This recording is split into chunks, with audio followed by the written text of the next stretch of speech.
Hello everyone, welcome back to the episode 2 of Year End Reset series with me. Okay, so in this video we are going to talk about the emotional detox that we all should do every year. Why?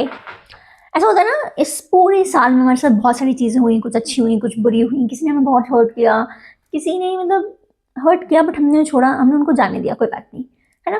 तो ऐसी बहुत सारी चीज़ें हुई, कुछ चीज़ हमारे अंदर अभी भी प्रेशर कुकर की तरह एकदम बंद है और हमने उनको पकड़ के रख रखा है। तो बस हमें यही करना है और इस वीडियो में हम इसी टॉपिक में और डीप में जाने वाले हैं ताकि हम अपने नेक्स्ट ईयर को थोड़ा हैपनिंग बना सकें। एंड ये जो पुरानी चीज़ें हैं, जो नेगेटिव चीज़ें हैं, ये हमें ज़्यादा और पेन ना दे, बहुत हो गया, अब और नहीं सहन कर सकते, राइट। ओके, सो सबसे पहले हम किस चीज़ को टारगेट करना चाहिए हमें। सबसे पहली चीज़ ये कि हमें ये आइडेंटिफाई करना है कि इस साल हमें सबसे ज़्यादा हर्ट किसने किया। वो ऐसी कौन सी चीज़ है जिसने आपको सबसे ज़्यादा पेन दिया है इस साल में। पूरे साल को आप थोड़ा बैठो, एनालाइज करो कि आप क्या क्या हुआ और मतलब किस तरीके से हुआ, और उन्होंने भले ही अच्छा किया बट आपको बुरा लगा। बैठो उन सब चीज़ों के साथ, अपने इमोशंस के साथ बैठना बहुत ज़रूरी है। और हम लोग क्या करते हैं, we don't even sit with our self, emotions तो दूर की बात है। तो ये बहुत ज़रूरी है, जब तक हम ऐसा नहीं करेंगे हम उनको प्रोसेस नहीं होने दे रहे हैं अपने इमोशंस को।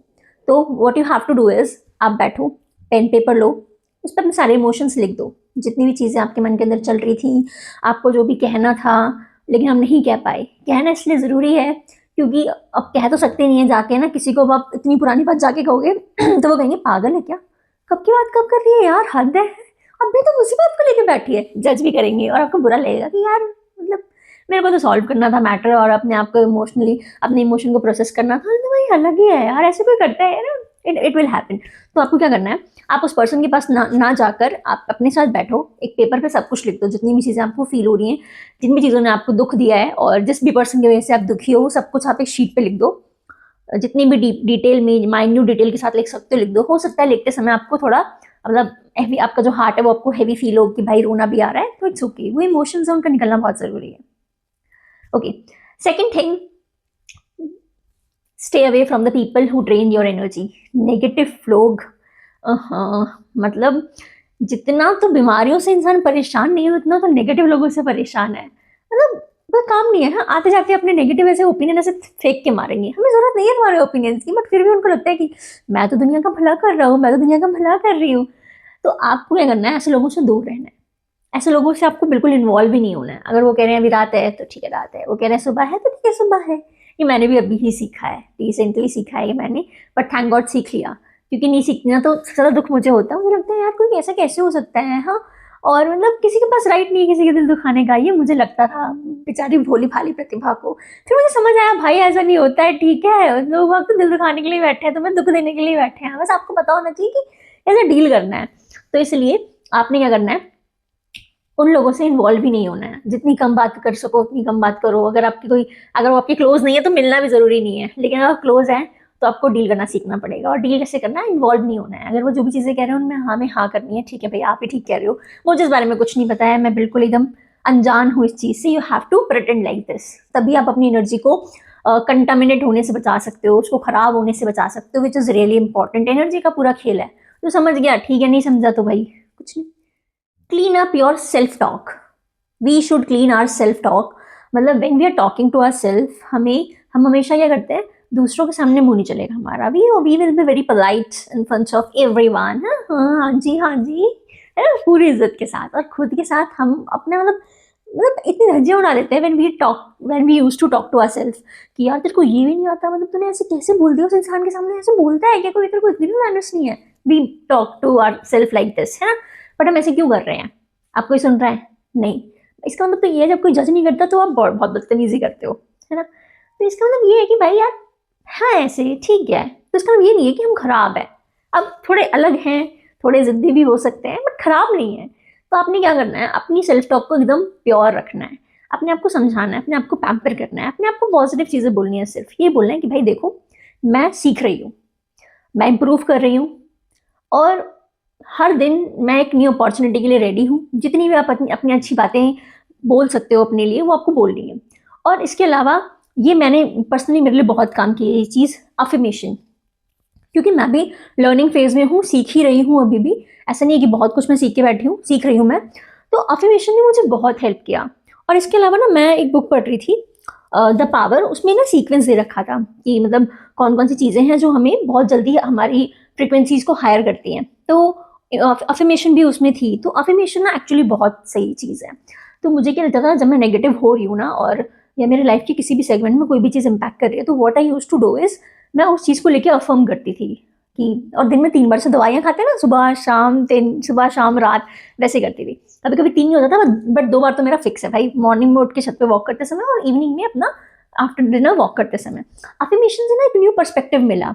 अगर आप रात को अफर्म करके सो रहे हो, मॉर्निंग में भी वही थॉट चल रहे हैं, जैसे गाने सुनते हैं तो गाने चलते हैं ना, वैसे अफर्मेशन करते हैं तो वही वो अफर्मेशंस चलती हैं। और अगर आपको अफर्मेशंस नहीं पता है कि कहाँ से आपको लिखनी है, क्या करना है, तो you can download the app the secret. उसमें अफर्मेशन का नीचे एक टैब आता है, वो जनरल अफर्मेशन है, सब लोग कर सकते हैं, you can go for it. उससे ना मतलब भाई मेरे को बहुत अच्छा लगा। मैं अभी जो अपने आप को पा रही हूँ ना, मैं ऐसी बिल्कुल नहीं थी। तो मेरे को उससे बहुत सीखने के लिए मिला। मैंने जितने भी इन्होंने सबको रिकमेंड किया, अफर्मेशन करो, अफर्मेशन करो, बहुत अच्छे रिजल्ट्स मिलेंगे। तो clean up your self talk is like affirmation. आप अपने आप को नेगेटिव ना बोल के पॉजिटिव बोलो। और एक्चुअली ना ये बहुत ज़रूरी है, क्योंकि आपके आसपास सब लोग आपको, मतलब ऐसा सब तो नहीं बोलूँगी, काफ़ी लोग अच्छे भी होते हैं। हम ब्लेस्ड हैं कि भगवान एटलीस्ट हमें कोई प्रॉब्लेम देने वाला देता है, तो कोई दुख देने वाला देता है, तो कोई आपको ऐसे हाथ देने वाला भी देता है, कंधा देने वाला मिलता है, सपोर्ट करने वाला मिलता है। और मैं तो ब्लेस्ड है यार, सब लोग ब्लेस्ड हैं। सबके पास कोई ना कोई ऐसा पर्सन डेफिनेटली होगा जो उनको ऐसा फील कराता है कि छुक यार हम तो हैं, है ना। तो अफर्मेशन यार सबको करनी चाहिए। पर्सनली है, मेरा एक्सपीरियंस है, बहुत बहुत बहुत अच्छी चीज़ है अफर्मेशन। इट्स लाइक राम बाण इलाज, यही बोलते हैं ना। ओके, या so the next one is close, what, close open emotional loop. लिख लिया था मैंने, मैं भूल जाती।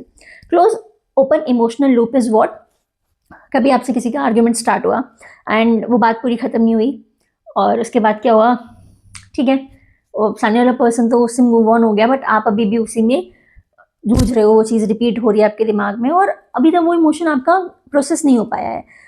तो और ये बहुत ज़रूरी है, जैसे मैंने पहले बोला, इमोशन का प्रोसेस होना इज़ रियली इंपॉर्टेंट। अगर इमोशंस प्रोसेस नहीं होंगे तो प्रॉब्लम क्रिएट होगी आपके लिए, ठीक है। वो आपकी बॉडी में as a pain body store हो जाएगा, आपको बहुत प्रॉब्लम होगी।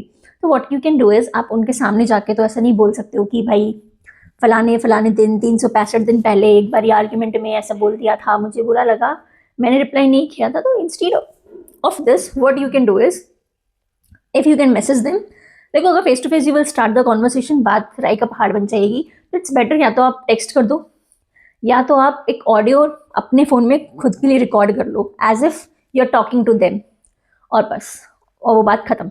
और अपने आप को ये भी बोलो कि आज मतलब ठीक है, अब मैं इस बात को यहीं पे ख़त्म करती हूँ, अब मेरे लिए इस बात का कोई मतलब नहीं है, सो दैट आपका दिमाग उस चीज़ को बारी बारी रिपीटेटिव पैटर्न्स में ना सोचे और आपको और पेन ना दे। All this things are really important. Emotions को प्रोसेस करना, प्रोसेस होना बहुत ज़रूरी है। अगर इमोशंस प्रोसेस नहीं होते ना, सारी रूट कॉज ही इमोशंस है। मैंने एक पॉइंट ऑफ टाइम पे रियलाइज़ किया कि यार ठीक है, पढ़ लिया, ये नॉलेज पता है, ये पता है, ये क्यों नहीं पता है कि भाई ऐसे सिचुएशन में कैसे बिहेव करना है, क्योंकि पेरेंट्स नहीं सिखाते हैं ना कि हमें होना चाहिए ऑल दो स्कूल में सारी चीज़ें, कि हमें कैसे बिहेव करना है, मतलब एक पर्टिकुलर सिचुएशन पे कैसे रिस्पॉन्ड करना है। नो वन टीचर्स दैट, लेकिन इंपॉर्टेंट है।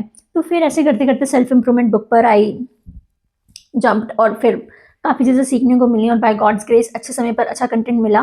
और अभी भी बुक खोलो तो एक अच्छा कंटेंट ही देखने को मिलता है, सीखने को मिलता है, जहाँ से एक सोल्यूशन मिलता है, और एग्जैक्टली वो सिचुएशन मिलती है जिस सिचुएशन में मैं अपने आप को अभी पाती हूँ। मुझे लगता है कि ओह शिट यार, I really need this solution man, thank you God, अभी चाहिए था, मिल गया, मज़ा आ गया। तो दिस इज़ इम्पॉर्टेंट। इसके लिए आप काम करो अपने इमोशंस पे, क्योंकि day by day what happening is ना, एवोल्यूशन हर एक चीज़ में हो रहा है, बस हम अपने ब्रेन में एवोल्यूशन नहीं कर पा रहे हैं। और विच इज़ वेरी इंपॉर्टेंट, हमारे इमोशनल पैटर्न्स, हमारे रिस्पॉन्सेज, हमारे रिएक्शंस, इस सिचुएशन में हम कैसे रिएक्ट कर रहे हैं, ये बहुत ज़रूरी है। कहीं ना कहीं हमारे लाइफ के दूसरे पैरामीटर्स को अफेक्ट कर देता है नेगेटिवली। मे बी कहीं कहीं पे काम पॉजिटिवली बन सकता था, बट मे बी आपके रिएक्शन की वजह से वो चीज़ ख़राब हो जाए, तो एक लॉस है ये हम लोगों के लिए, बहुत बड़ा लॉस है। तो that's for it, see you soon in the next episode.